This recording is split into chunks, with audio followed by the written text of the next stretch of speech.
Welcome to another episode of Little Talks, your weekly dose of marketing news and insights from Littlefield Agency.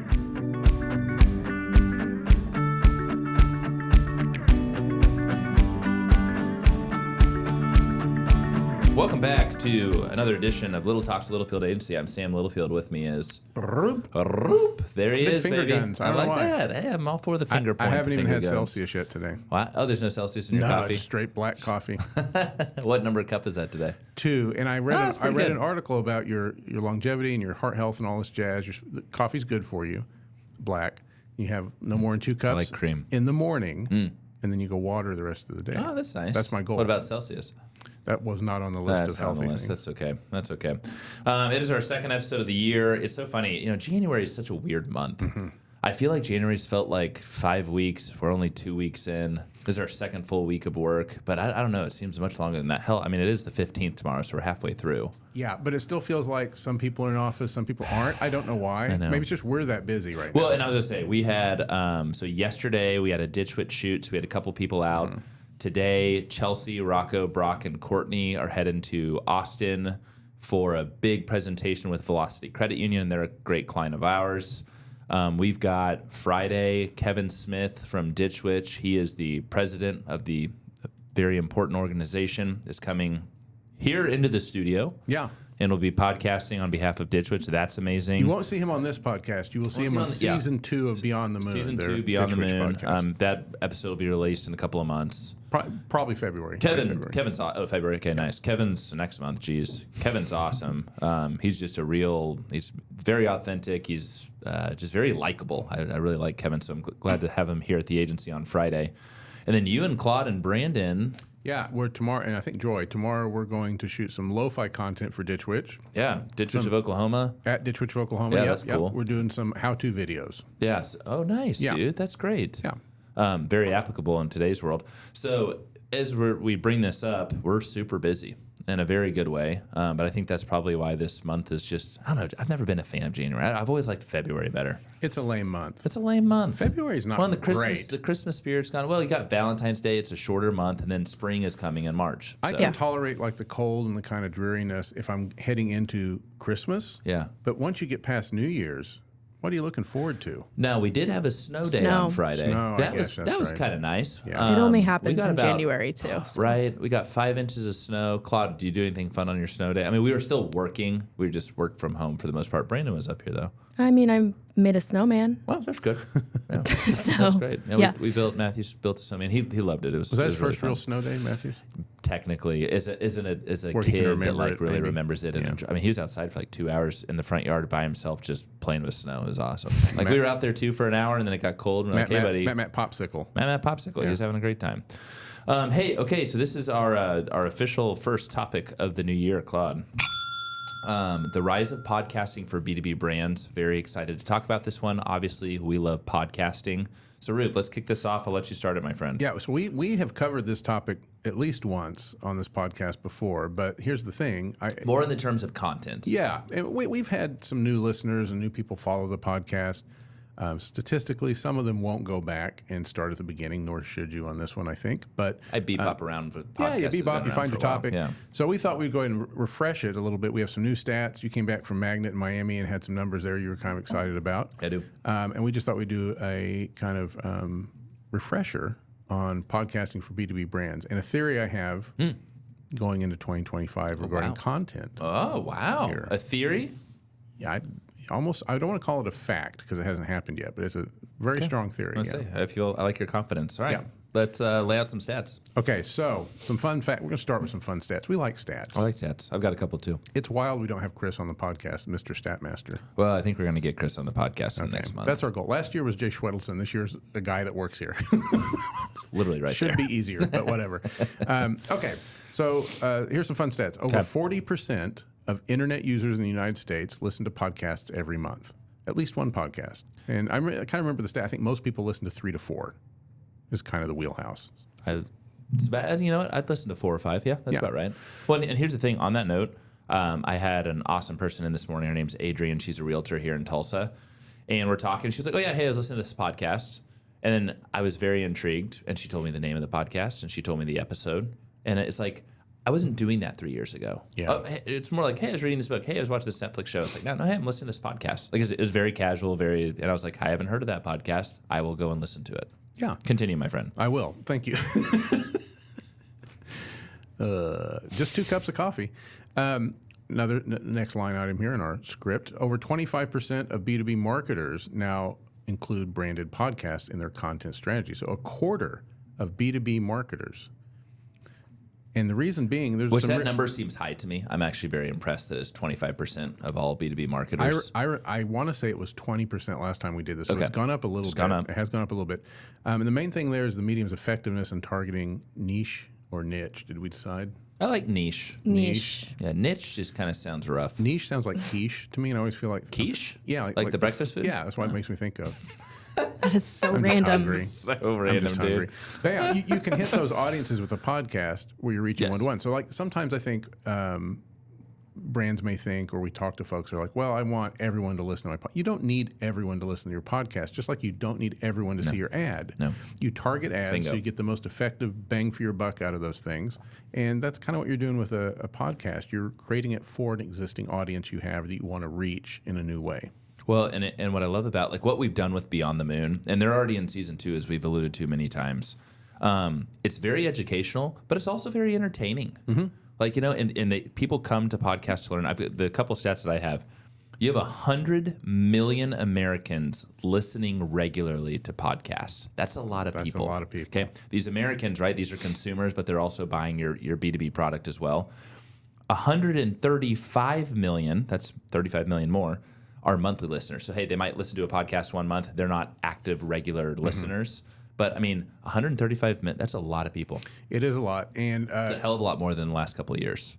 And piggybacking on that as well, over 80% of those people listen to most or all of a single episode, which makes podcasts one of the most engaging forms of content. So when you think about like your social posts, your news articles, your webinars, podcasts actually rank pretty high in the engagement factor. So that when I read this as we were prepping today, it makes a lot of sense because I mean, how many times? So I think about on my drives is when I listen to podcasts or when I'm traveling in an airport. So I've had a lot of good podcast listening time lately. But when you get, let's say, a podcast is 40 minutes long and your drive is 25 minutes long, right? So you're more than halfway through the podcast. When I get in the car the next morning, I finish that podcast episode. Yeah. You got a cliffhanger there, so it makes total sense. It's like reading part of a book, and then, well, you might read part of a book and not read this. Sam, I read all the cliff notes. Also, and this is kind of key for marketing. You're like, well, what do you don't want to. We'll get to this in a second on best practice, but you're creating a podcast to sell something. No, that would be like the Home Shopping Network, and that Yes. would be garbage. Yes. People want to be entertained. But the main thing here is, I was about to say, is over 70% of listeners have been shown to act on ads or branded content they hear during an episode. Nice. So if you're selling shoes? I don't know. I always pick shoes for the thing to sell. fine. We have no shoe clients at all. Everyone buys shoes. Everyone wears shoes. Yeah. Most people. So if you're selling shoes and you're having a podcast that talks about, say, marathons and running, like your audience is runners, and so you're talking about the Boston Marathon coming up and the Tulsa whatever marathon. Yep. Is it called Tulsa Marathon? No. Okay. Tulsa Run. Tulsa Run. Close. I'm not a runner. If that's your audience and you're creating content to talk to them, it's okay to say, and hey, and by the way, our shoe, the guy that won this thing was wearing our shoe. What a great guy to have, So like you can work your content your product into the content without it being super selly. And you don't want to do it a lot, but you can. Absolutely. But the main thing there is it said act on ads they hear. So a lot of times we think about like brand awareness, right? A podcast can be that brand awareness that gets your brand in front of your audience, where the ad you've purchased through a guy like Chris follows up with the sell. Totally. So like you got It's a 1-2 punch. 1-2 punch. Right. That's usually what content is good for. Is really, in this case in particular, brand awareness. But Well, in this next set that you have here, which is B2B podcasts, are cited as top content format for nurturing leads and building brand authority, with brands seeing up to a 50% increase in customer engagement after launching a branded podcast. yeah. There's a case study there, and we're seeing that with Ditch Witch too. Yeah, one of the Ditch Witch guests had like a 13,000% increase in engagement. No, I think it was like yeah. I think it was 13,000. It was which is crazy. Insane on LinkedIn. The post he made after that podcast came out. Yeah, I mean the brand authority thing is big, and then nurturing leads. Again, we're not selling something on one podcast episode. We've always said we're softening the beaches. Yeah. And I mean that there really is truth to that, and it's a great way to do so with the podcast. Yep. So Roop, talk to us just in the sense that these are great stats. I love them. Best practices to help convert those niche B2B audiences. Niche. Not quiche, niche. Niche. So Get your head out of the kitchen, brother. I'm hungry. So you're trying to build trust through value-driven content here is one of the three kind of best practices we want to talk about. You're educating and inspiring your listeners rather than hard selling. We just talked about that. Doing that gives you better brand loyalty and credibility with them when they are ready to buy, right? They have to know you before they can buy from you, and getting to know you is a good podcast or a good way to do that if you got the right personalities and topics and kind of format going there. And that's stuff we help clients with. Building engagement and conversion through entertaining content. So you want first and foremost, you want to structure your episodes to be entertaining. So, your host on the podcast may not be the most, I'm going to say informed or like best at like kind of explaining your products or services. But if he's the most entertaining person in your office, put him on. Absolutely. Because he'll have guests that can cover the rest of it. Ideally, that's how I look at it.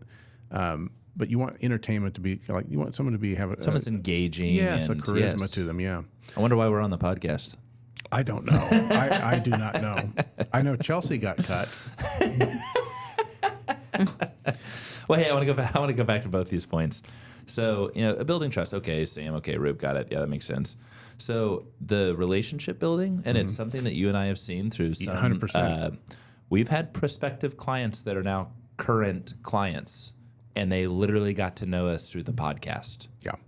I think there's something special to that. That's a huge opportunity, and we're an independently owned advertising agency with not tens of thousands of followers like you do for your big brands. We're just a couple of schmucks. We're just a couple of schmucks. Couple of nice schmucks. But here's what I also like about it, and I think this gets into the loyalty and the trust, is that line right there, a couple of schmucks, it's authentic and it's real. And sure, Brandon and Claude do a fabulous job of editing this and polishing it. It's a nice, well-produced video. But what you're seeing is us. This is live. You're getting a glimpse of what it's like to work with us and to work with our team and to hear Claude, chime in from time to time, to see guest speakers, to see clients, whatever it may be. Like, the opportunities and getting into the content piece are so amazing. It's a lot of content. I want to say something else, but it's a lot of content. But most importantly, right? Like, you get to know us, and there's some of you listening and you've never met us before. And that's okay. That's A-okay. We hope to meet you at some point, and we hope you're a client of ours at some point. And back to what I said at the top of the episode. Here's my big theory for this year. Yeah, we've been reading a lot about AI content. Yep. This is the year it's going to start flooding your social media channels and websites and inboxes and all that stuff. People are already done with it, and it hasn't even started yet.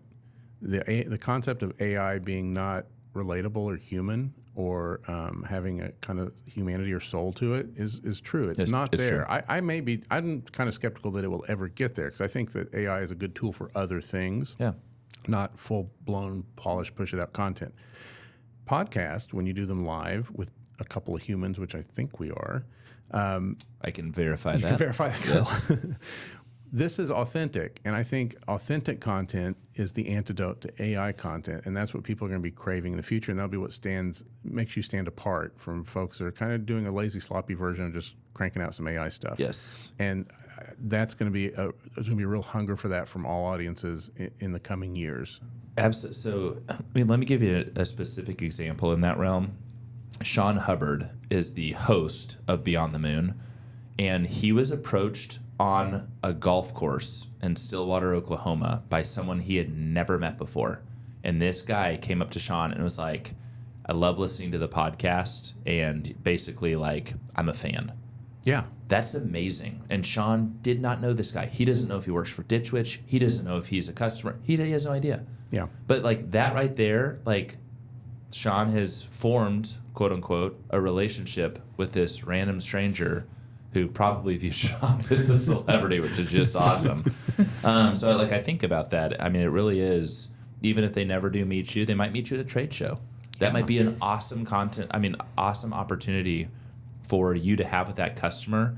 And then, hey, tell me about the grasshopper or ditch witch product that you have. Oh, actually, you know what? I don't. But I've listened to you for a year, and I'd like to learn more. Or they connect with you on a platform like LinkedIn, yes, where you pepper a little bit more of your product or brand in there for them to purchase or interact with. Yeah, I love it. No, and the thing about content, we just talked about all different forums and how AI is going to kind of try to make a splash there, and I think it's not going to work. Podcasts kind of check all the boxes for content. Yes, it's odd. We can attest to that. You've got video for your video channels like YouTube and social. You've got social content for your social channels. You're on channels you can't exist on otherwise, like Apple Podcasts, Spotify, right? And then, of course, you've got email content you can send out if you're inclined to do that as well. And I love that. I like doing one thing and chopping it up and spitting it out to a bunch of different. Absolutely. I mean, and if you really go through each episode of a podcast that you produce, you'd be pleasantly surprised in a 25-minute podcast how we call it serialized content, how much content that could be sliced and spliced and used for the next month or two to come. So it's really neat. If you do it weekly, you got a week, and then on to the next week. Yeah, absolutely. Yeah. We're obviously big fans. We're obviously a little bit biased, but it is totally worth you exploring. You're going to see, I'm interested to see a year from now, 25%.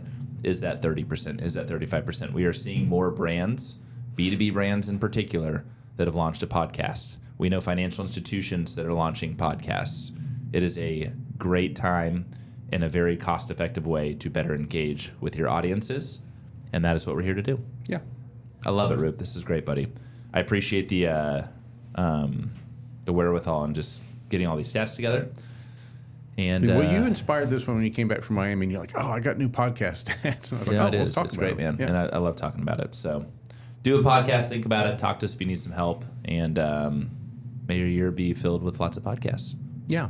Hopefully, this one still. Please, this one still. We love it. We love doing this.